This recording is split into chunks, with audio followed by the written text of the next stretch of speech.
if you just joined us, you're still on to Enterprise Morning, reaching you from Enterprise Television. Let's get to our conversation for today. The Mpu community in Aninri, local government area of Enugu State, celebrated on Wednesday the return of Mrs. Beatrice Ekweremadu, wife of former Deputy Senate President Senate Ekweremadu, from a UK prison. Mrs. Ekweremadu was sentenced to 4 years and 6 months in May of 2023 for her involvement in an organ trafficking plot. She, alongside her husband and a doctor, Dr. Obeta, was convicted for attempting to harvest the kidney of a Lagos street trader for their daughter Sonia, who suffers from kidney disease. The trader fled in the UK and reported to the police, leading to the arrest and trial of the group. Senator Ekweremadu was sentenced to 9 years and 8 months, while Dr. Obeta received a 10-year term with his medical license revoked. Community members led by Mpu Town Union President Mr. Benjamin Chijoke expressed joy at Mrs. Ekweremadu's return, coinciding with the Orie Market Day, which turned festive. The Ekweremadu family's absence had reportedly created a void in the community, especially among those who rallied on their philanthropy. Prayers and celebrations fouled social media with calls for Senator Ekweremadu's eventual return to Nigeria. We're very honored to have with us today in the studio from Saitama in Japan, John Akerele. He is a public affairs analyst. Good morning to you, John, and welcome. Good to be with and thank you for having me. Thank you so very much for your time. It's a two-side of a coin, if you ask me. For some, of course, those from her community, that's community in Enugu State, it is a celebratory mood for them. Well, for the rest of other people who might think this is not worth celebrating, is yet another issue to talk about. But let's talk about this issue of black supporters, that are those who, of course, are villainous in supporting those that the society might find not so good. What do you think about that particular matter, John? Thank you for having me. And I think let me start on this note that gradually we have seen that we are a people that have lost morals and values. Growing up for me as a young boy in the street of Lagos, I could remember vividly that you don't take what does not belong to you.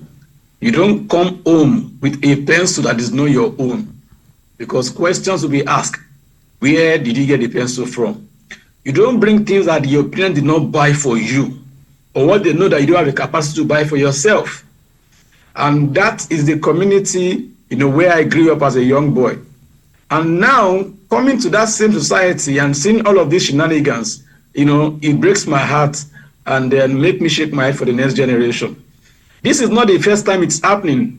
Let me take you back to the days where, some supposed set of people came back from prison, and in Nigeria, they even took Ashwebi, they had Ankara, they bought cows, and it was a big celebration.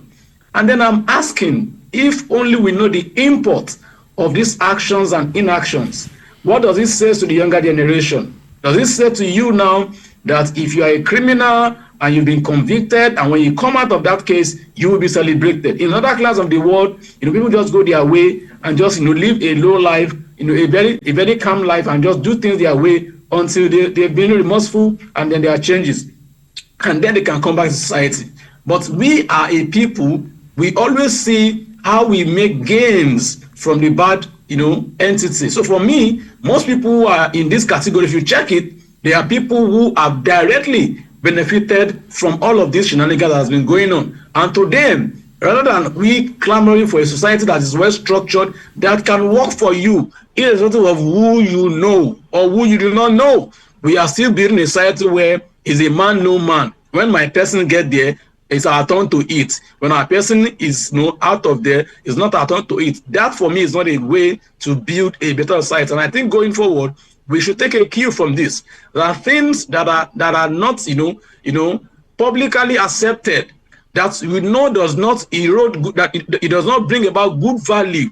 It does not inspire the younger generations. Even the generation yet unborn are things that we should not, be celebrated at all as a people. And I think going forward, that's what I think we should take a cue from. Very true, because as we take a cue from that, let's equally take a look at weaponization of poverty, because some of these celebrated politicians have they understand how they walk around people. They weaponize poverty.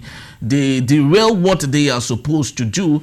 There have been allegations of Ekweremadu being given contract, not just one, but multiple contracts of road construction in his community, in his senatorial zone, and he has failed to make that happen. How do you think we can solve the issue of weaponization of poverty amongst the people, and using that as an advantage for some of these people that would call the greedy politicians amongst us? I think for me, the first thing we should do as a people is to have a hall of shame all across the 36 states and even the FCT, where children in their elementary school on long vacations can visit this hall of fame, and they can see images, pictures, and sculptures of people that have done things, that does not favor humanity, even the country Nigeria. Now, let me take you. If you have your son who is about 3-year-old or 4-year-old, and every vacation he goes to the hall of shame and is asking you, Daddy, who is this man? I said, this is the man who did this and did that. And because of his actions, his name came into the hall of shame. And so those kids start to know that there's a hall of shame in every state, and that there are things that you do that will qualify to be in that hall of shame.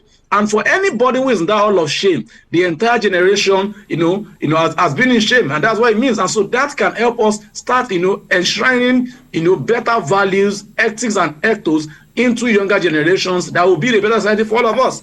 Because going by the way we are doing, I've said times that number, that Nigeria lacks inspirational kind of leadership that inspired the next generation. The one we have are leaders who inspire, who support all form of shenanigans in the name of leadership. And I asked them, and I put it to them, leadership in Nigeria and across other Sena clans in another part of the world, you'll be shocked that this is not leadership. Rather, it's just a show of shame, like I used to say. So for me, going forward is that we should go back to our history as well. History should be, part of our curriculum from the elementary, and even in terms of animation. Look at other countries of the world. They bring back their history and make it into different digital forms that can relate with people. Now, take for instance, children, are fascinated with animations, with cartoons. Can we have the history of our country, of our city, of our state into cartoons, animations, and that we can show to the younger generations? These are ways of transforming morals, transforming virtues, that people will know that there are some people who have lived before. So that when they sing the anthem and they hear about heroes past, our heroes past, they can know for indeed we have so many heroes past who have done well for this country, and they are what emulate, so that should be emulated. But what we see most of the time are people who should be in the hall of shame, parading themselves as leaders. And that is what the younger generation are taking the cue from. And that's why I can see that there's so much chaos in the land called Nigeria today. Very, very true, because it's very spectacular. You talked about Hall of Shame.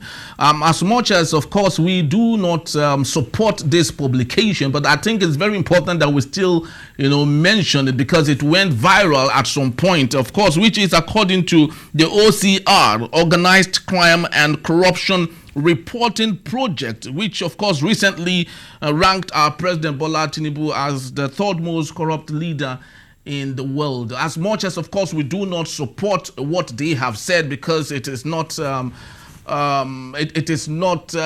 official or internationally recognized, but it is part of what we are talking about. But we have leaders who do not care.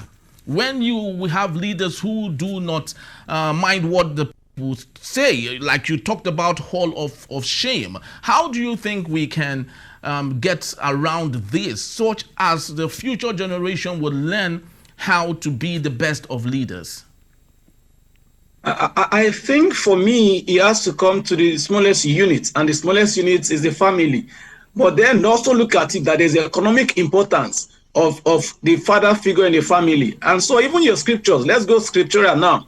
Let's go the religious route. It said that a man that cannot provide for his family is worse than an infidel.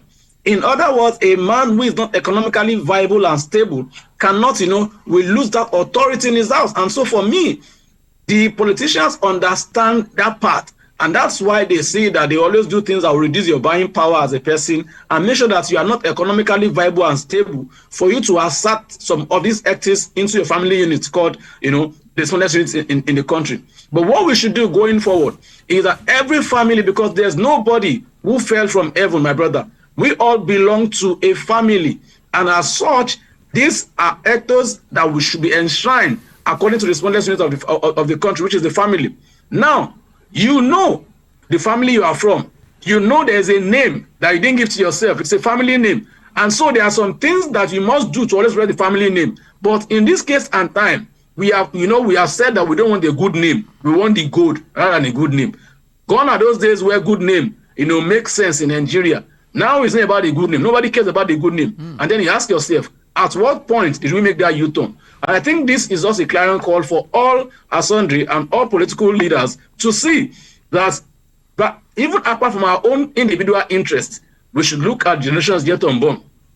Look at the effect of our actions on the millions of younger people who will grow up to be somebody's husband, who will grow up to be somebody's father, who will grow up to be a mother, and then we keep complaining that we don't have mothers. How do we have mothers? Are these the way good mothers are being raised? And so these are some of the things that we need to go back and check for ourselves as a people and look at where we have gone wrong and then make amends and setting a new pace for all of us as a people.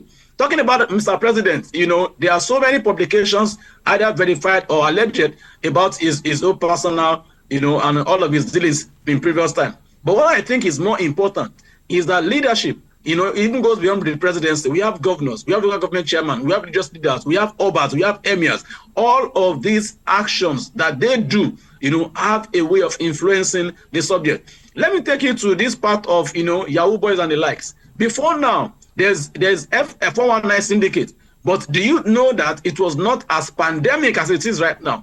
I can say to you vividly that there's no state you get to in Nigeria that don't have more like a club, an association of Yahoo boys. Was it like that in previous days? The answer is no. And so it means that some of these people must have been emboldened. Why? Because there's a culture of the leadership that is not accountable. There's a culture of leadership, who embezzle money and they sit them where Agbada and Bariga and they smile out of court. Somebody who is stealing $80 billion naira, and then you ask him to bring a bail condition of 200 million. How much is 200 million, 80 billion? And so those are the actions that, promote some of this, illegality, and that has, destroyed our society and the fiber of it. And I think going forward, these are the areas that we must look at as a people, if indeed we want a better country for ourselves. Very, very true. As much as I truly understand and go with your drift, but I would love us to maybe add a little bit of human angles, to our story here.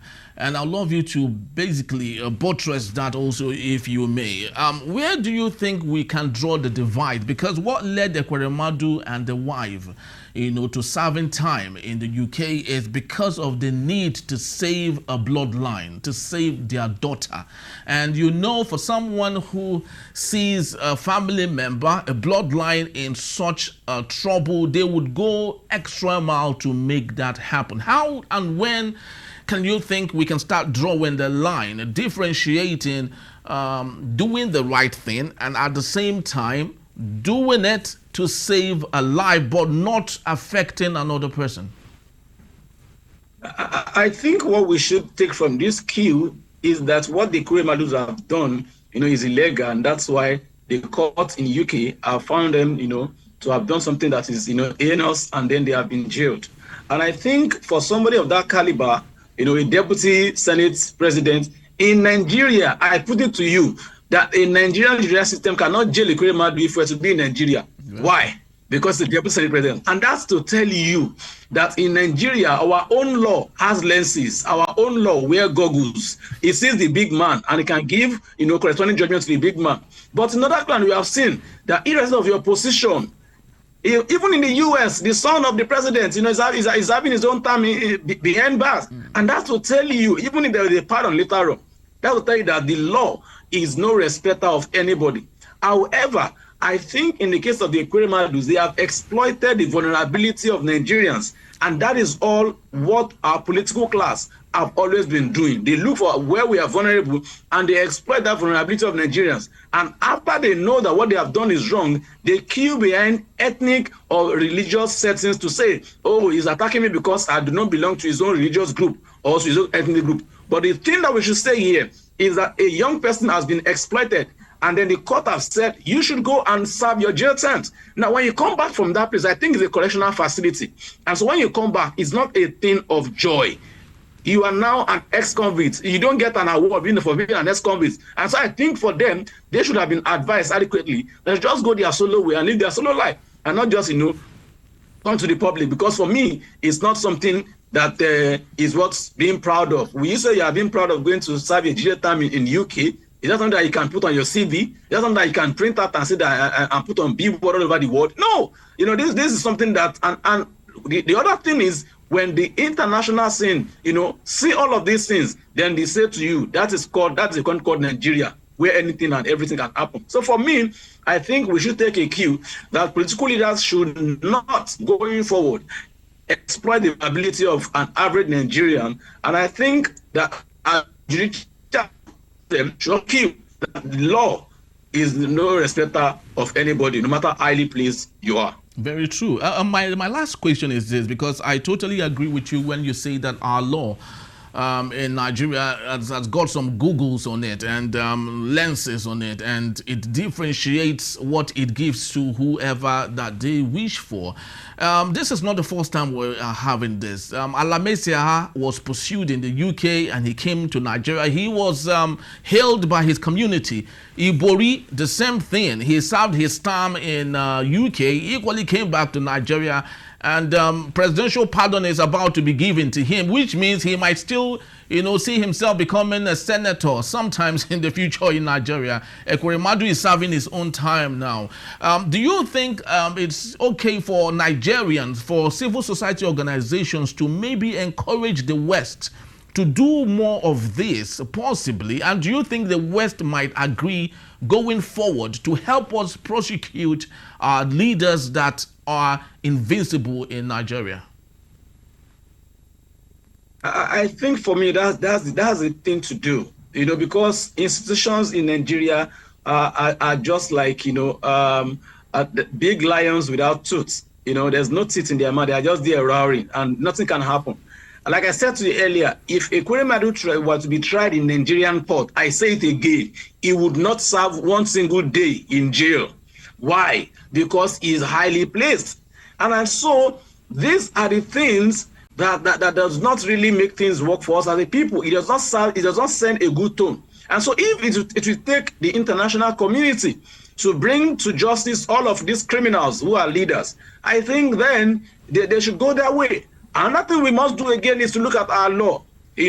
Presidential pardon can be given, and that's where constitutional amendment is really, really important. I think it's only in Nigeria where we are taking a constitution of about how many years old and there's no review to it, and we still keep going. Are you saying to me that times and seasons have not changed? Are you saying that dispensation have not changed? The same way we are in 1960, is that the same way we are in 2025? The answer is no. And so there's need for us to have a constitutional amendment. Look at some of this, part of our laws that is not really nice and can be amended. And that's what we have to amend. So these are things I think we should do going forward, so that people who have been convicted either locally or internationally cannot smell the corridor of power. Because what are you saying? It means that there's a syndicate. And so when you start your jail term in UK, you come back to Nigeria, you get a pardon, the next thing you are connected for a senatorial seat. I don't understand. It's still in your blood.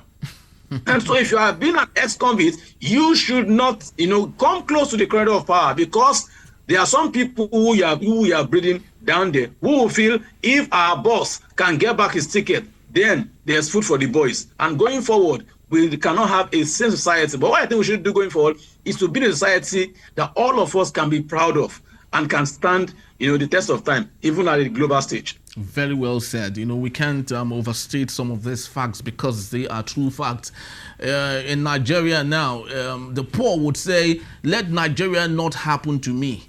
At the same time, the rich right now and affluent politicians are saying, let the UK not equally happen to me. Because Ekweremadu would not have ever expected that such will come upon him and his family, unfortunately. Thank you so very much, John Akirele, for being part of our show today. We truly do appreciate you, as always. Thank you for having me. God bless Nigeria. All right. Thank you so very much, people. We truly do appreciate you. You can check up on us for this story and more at enterprisetvnews.com. You may equally like, comment, and follow us on all our social media platforms at Enterprise TV7. I'm Henry Ikwebike, and I'll see you tomorrow. Bye-bye for me.